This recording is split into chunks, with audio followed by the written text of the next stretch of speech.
So we'll just jump right in. Bethany, thank you for joining us. We're calling Thank these you. our quarantine diaries or quarantine confessionals. Okay. I want to get into all the stuff you're doing with Be Strong and with the Global Okay. Empowerment Mission. But first, where are you holding up? Is this the Hamptons house? This is my house in Long Island, yes. Okay. And you're there with Bryn? I was here with Bryn and she unfortunately had to go back to New York City, which was very upsetting for me, but I am getting through it. You've got Biggie and Smalls. I just saw one pop up behind you. I've got Biggie and Smalls, and Bryn and I were here for a week doing dances and cooking, and I had a homeschool going and arts and crafts and snuggling with our babies and relief work. So we've had a structure. Yeah, I saw you put out the full, my note to parents, create a structure for the day, make sure you have a schedule. Yeah, I guess what is your note to everyone as we're dealing with this? What are the takeaways here? The takeaways are to really take deep breaths and try not to live in the anxiety, because we're feeding on each other's anxieties, and it's hard to problem solve. I've just known this from business, when I'm in the problem versus relaxing and breathing and stepping away for a second, it's hard to be part of the solution. So that's very easier said than done, but people have to take a minute and try to find the solution.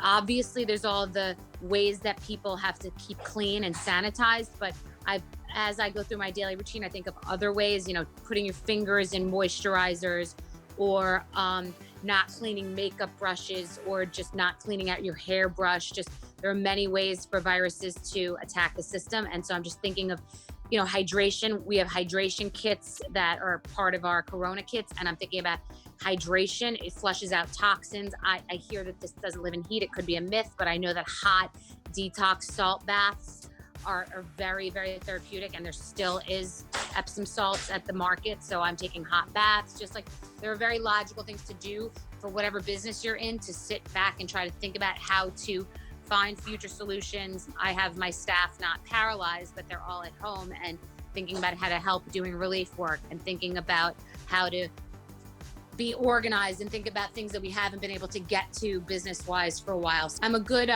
leader and executor and organized, and I actually am good in a crisis. So you just have to sort of collect yourself. And it's hard with parents who have kids at home and are on top of each other and on top of their spouses. So find your own separate time, do a puzzle, read.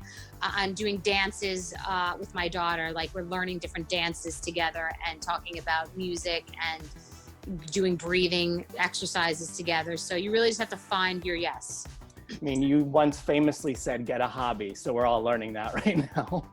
People are getting hobbies. People are playing chess. People are meditating. And I think this is a global reset. I think we will all change from this. I think this is a shift from what I find has been such a degradation in superficiality. We have become such a self-involved, gross, self-important, superficial society.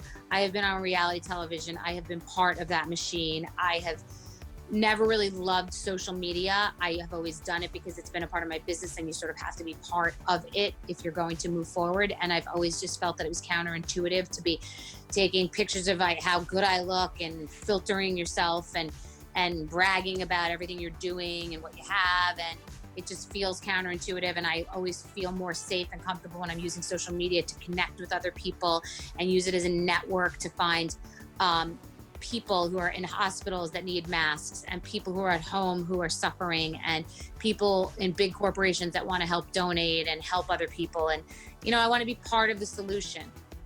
So that's how I feel. And this is a crisis. This is a crisis. Tell me about the Corona kits you're making with Be Strong and the Global Empowerment Mission. How can people help? What's needed? All that kind of stuff.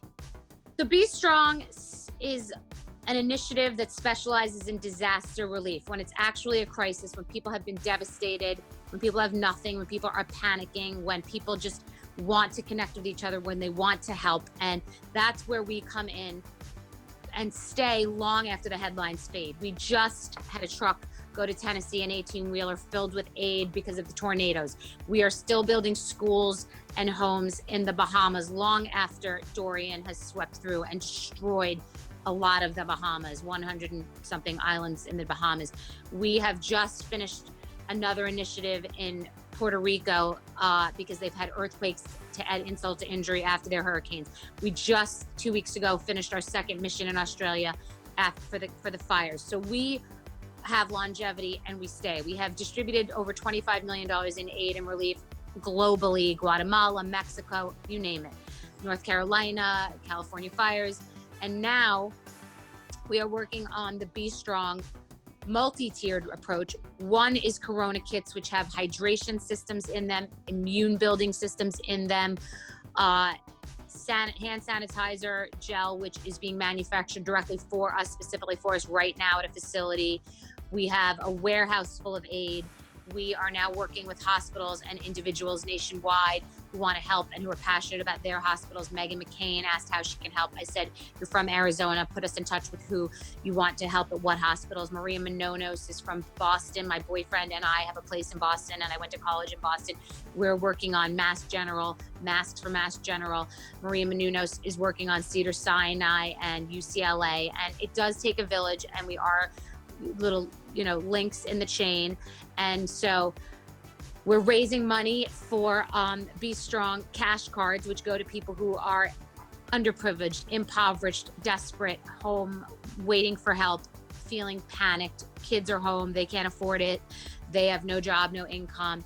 And, we need money. I mean, whatever, but I can't wait for the money to order masks and sanitization. So I'm ordering it, I'm paying for it.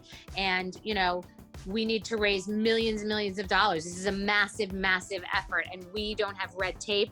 We can be rogue. We have such little overhead. 100% goes to the mission. We have volunteers. They're all yoga teachers, school teachers, hairstylists.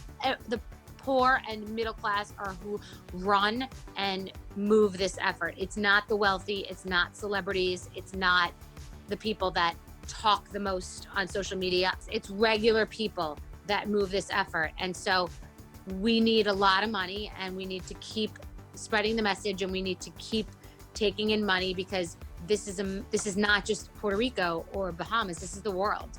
And we're trying to help people all over the country and make a real difference and make a real dent in this thing.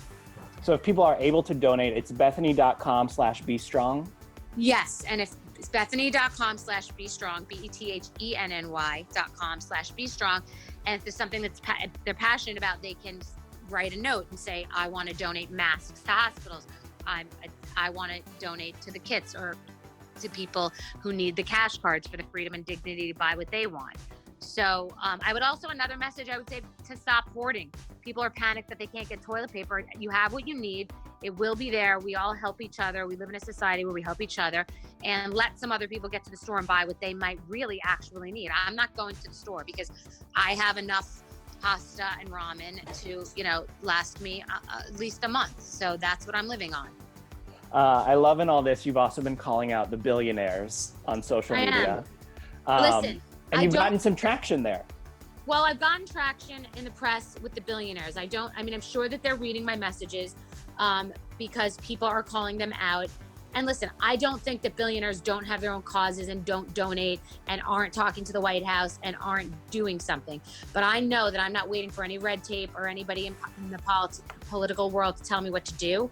So if any of the 607 billionaires want to hand us $10 million, trust and believe it can go immediately into healthcare workers, into poor people's hands immediately. I don't have to wait to talk to anybody at the White House to help people. So I've called out Jack Dorsey. I've called out Mike Bloomberg. I'm calling out Elon Musk. I'm calling out Richard Branson. I'm calling out all of the billionaires, in the 607 billionaires in this country, that this would be a parking ticket for them. I think it would be less than a parking ticket. This would be 0.0001% of a person who has $1 billion. Some of these people have 50 billion, 100 billion, and not in their companies. I'm not looking for them to do things for their companies. I'm looking for them to get in their own pockets while they've lost 10% of their net worth in the market and say, this is a global humanitarian crisis, and here's $10 million. All right. I Call love, them out. Call I- out the billionaires. you hate to see times of crisis like this, but I love watching you jump into this mode because it is a very cool thing to see that you've taken this platform that you grew on your own and turned it into now a global mission. Thank you. It is a global mission, and call them out. I'm not afraid. They can come to my front door, hand me a check. I'm right here. I'll show them exactly where it's going. 100% of it will go. And I'm putting my money where my mouth is, because my money is already going to the masks and the hand sanitizer right now. That's where I've got to write these checks, because as the former director of FEMA said, former head of FEMA, he said, we can't wait to get the money. We have to pay for these things and figure it out later. So I'm paying for these things and figuring it out later. All right. I have some rapid fire, how are you surviving quarantine questions now. Great. What are you snacking on? What's the go-to in your pantry? I don't know why. For some reason, Corona has made me buy Fudgicles. I was never a person who likes Fudgicles. I don't know why. There were so many Fudgicles. There was no steak, but there was tons of ice cream. And I don't think people have their priorities straight, because ice cream is much more important to me than steak by every stretch. I'm missing salty snacks in my house. That's where my shortage is. And I refuse to go out to the store and take away from anybody else, but I'm missing superficial salty snacks. And we made quesadillas. I am more like cooking things that take a little longer, like farro is an ancient grain, and I've had farro in my cabinet for so long, and I was wondering when I was going to make it. Well, yesterday was that day. And I have cans of refried beans, so I'm making different Mexican dishes. I'm using truffle oil because I have it, and making truffle pasta for my daughter. So it's funny, the people that I know are more structured with their meals, and we're not snacking that much. My best friend is snacking ad nauseum, and she can't stop. But eat all your perishables first. So I don't even want salad, but I have it, and I refuse to waste food. So I'm eating my salad, my avocado, my tomato that was from last week. I'm eating all my perishables first. And frozen vegetables, I've always been a fan of frozen vegetables, because if you get back home from somewhere and you've been away and you didn't have time to go to the market, I always will give my daughter frozen organic broccoli. So I have frozen zucchini noodles and cauliflower rice, and I'll move on to the frozen next. And pastas that have vegetables built in. Yeah. I didn't even know that existed. I went to the market and no one was buying that. There were pasta bags, and it says there's zucchini and vegetables baked, somehow mixed into the pasta. God knows how they did it. It's magic. But I'm making that. I'm doing anything that has vegetables mixed in for my daughter and myself. All right. What is the go-to quarantine outfit? Are you getting dressed every day? Is it a pajama situation?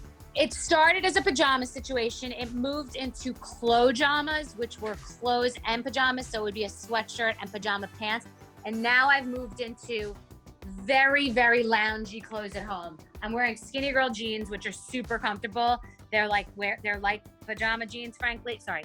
They're like pajama jeans, frankly. The skinny girl jeans are just so stretchy. So I'm wearing skinny girl jeans, and it's a sweater, but it feels and looks like a robe.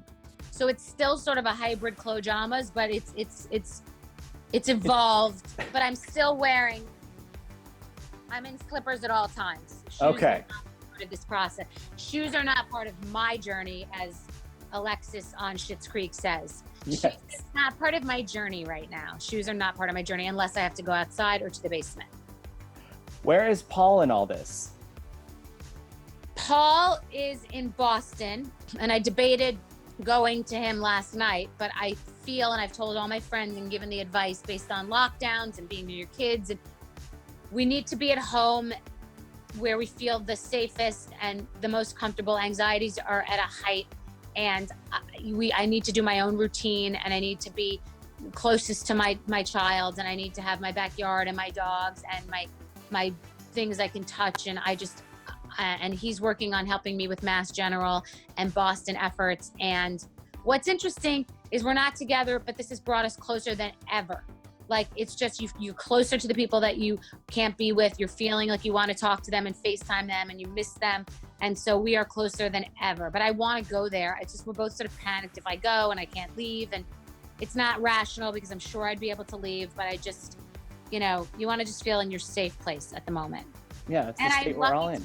lucky to be with a big backyard and not be in the back bay of Boston and have the ocean nearby with nobody at it, just to breathe the air and feel one with God and the universe, and make this a spiritual time, which I'm doing. Yeah. All right. What are you binging? What are you catching up on TV wise while you're stuck inside? So Schitt's Creek has been a big one, and Peaky Blinders. I've gotten back into that because I'm finding that if you watch something deeper, you can get connected to it, and if you watch something superficial, you sort of get like fidgety and like agitated. You have to. I'm not watching superficial crap TV right now. I have to say, I'm watching things that are meaningful. I'm not interested in watching people with fake eyelashes and expensive handbags right now. I'm not here for that. I'm not here for like arguing and stress. I'm here for laughter and depth and mystery and intensity. That sounds like maybe a show you used to be on, what you're talking about, which I know a lot of people are binging those shows right now. Yeah, I'm not binging reality TV because it feels like junk food. It doesn't feel satisfying. It's giving me anxiety. So, like I said, I'm binging humor, scripted humor, and intense television with like real strong plot lines so I can invest versus feeling gross. I'm not watching things that make me feel gross. Yeah. We are getting a new season of Housewives soon. It's the one you are not a part of. How does it Correct. feel now, having stepped back, not being on that? I feel very separated from Housewives. It did take a minute to feel that it didn't really have anything to do with me anymore, and it doesn't reflect or represent where I am in my life. And it's just like that song. It's somebody that I used to know. So, that feels good, rather than being loving it, hating it, being so passionate about it. It's really just somebody that I used to know. So I'm happy for them, and I wish them all the success in the world, but I'm really happy with where I am in my relationship with my daughter, and in my work with Mark Burnett and MGM. We've sold multiple television shows, but I'm most importantly invested in Be Strong and doing relief work. And it feels like a real contrast to shooting reality TV. So I'm glad that I took a step back and I'm focusing on what's really important to me. Well, I'm excited though for your return to reality TV. I'm excited for The Big Shot whenever we can get that up and running after this. I'm sure this is affecting the production on that, right? This is sort of affecting the production, but everyone's at home preparing for it. And we're ready to start casting. I'm just not ready to post about that yet because I just don't think that it's the appropriate time to be marketing people coming into New York for this job. It doesn't feel correct at this moment, but we are ready to start casting. We are preparing the real life projects that these people will be working on, which are connected to my real life business. And this coronavirus relates to that because it's going to have an effect on certain parts of my business and what I'm doing. So we're working on that. There's another show that we are in the process. We're in contract stage with that I'm producing and might just sort of sprinkle myself in. And then another show sort of about, I don't think I can get in detail about it, but another show that we've sold. So we've sold 3 shows and counting, and we're ready to be up and running second weekend. So MGM is a powerhouse. Mark Burnett is a total gangster when it comes to TV production, and we're really teed up for it. So I'm excited. All right, until then, is there any episode of your old shows that you recommend people watching who need a Bethany fix? Like one set of episodes that it's like, go back, check those out if you need me in the meantime. I'm not directing people towards that kind of like You're conflict. Like, watch I really Schitt's Creek instead. Yeah, I'm not. I just honestly don't feel like I want to direct people towards conflict between women at this time. It's just not where I am. Makes total sense to me. All right, anything else we need to know? Anything else you want to share before we let you go? No, just hug your babies, wash your makeup brushes, clean your dogs, take hot baths, drink ginger if you have it, drink tea to calm your nerves. Green vegetables, if you have them, are detoxifying. Fruits, if you have them, are detoxifying. Pump the water, the liquids, the vitamin C. Keep your program going. Give your kids the math tables. set aside an hour or two, you do some stretching, let your kids do their homework, like be structured in some way. Take a shower, have them do the same to feel a routine and to feel clean. Have your game tight because structure is very helpful. All right. Don't get sucked into the bad news. Don't get sucked into the bad news. That's, I think, the number one takeaway here. You get sucked in, you start watching the news, you're panic stricken. Don't get sucked in. Dip in to know what's going on, dip out. But it's a hole, it's a rabbit hole. And by the way, read a book. Read, knit, do art, do a project. Please clean your closets out. People will need your clothes. You know, just do things that are constructive. I went into my basement to try to start organizing my basement. You know, organize. It gets your mind off things. It's a great thing to do. Go through your kids' clothes. There's so many clothes in there that they don't wear, that are too small. You know, just be Buddhist about it. This is a global reset. So be part of the change in your own way.